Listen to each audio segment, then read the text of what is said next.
kapangyarihan ng Diyos sa iyong gabayan, patnubay, pagkalit sa mga katawan ng Panginoon, upang hatulan ng mga masamang espiritu na sa inyo'y lumalaban.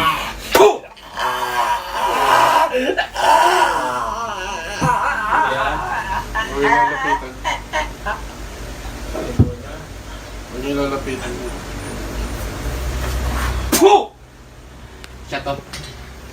Ikaw, sa ngalan ng Ama, muli kong tinatawag ni Panginoon Espiritong kasama nito, magsipasok kayo sa katawan nito. Pasok! Puh! Ah, okay. Ha? Ikaw, bata ka pa. Ha? Ha? Sino ka?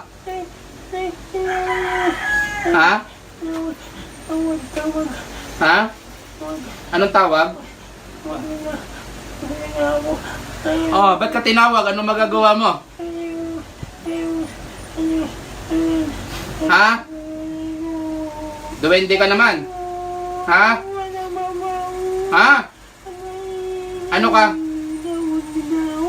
Anong magagawa mo? Bakit tinawag ka? Upo ka na maayos, usap tayo. Mukhang ikaw makakausap ko na matino eh.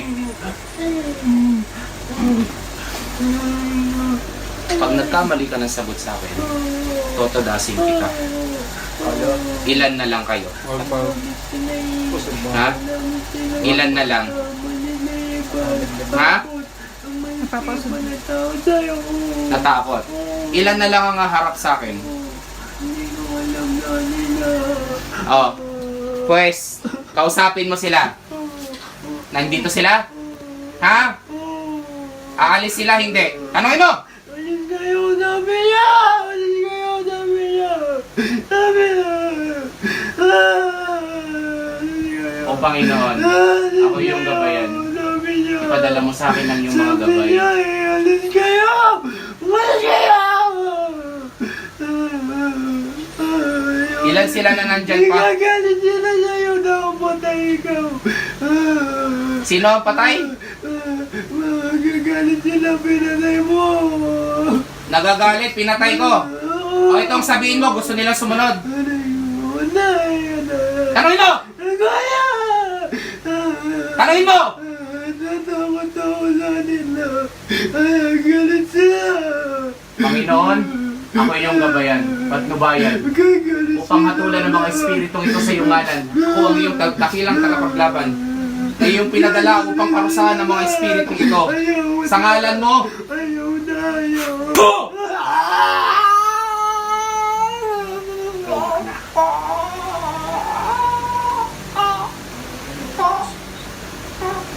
Sa kapangyarihan ng Diyos, tinatawag ko pang ibang espiritu na nandito sa tahanan ito, na siyang nagkakasik ng lagim.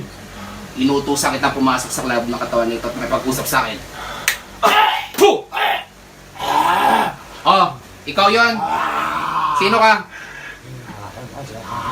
Ilan na ba napatay ko? Ilan na lang kayo?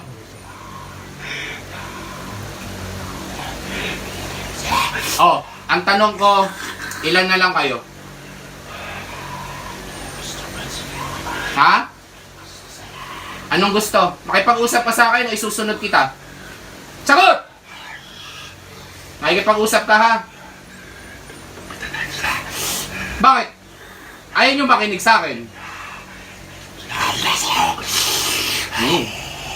Makikipag-usap ka ha? Mag-uusap tayo ha? Huwag mo kong ginaganyan-ganyan ha? Kakampi ko ang Panginoon kong Diyos ha? Hindi niyo ako kaya. Ha? Ha?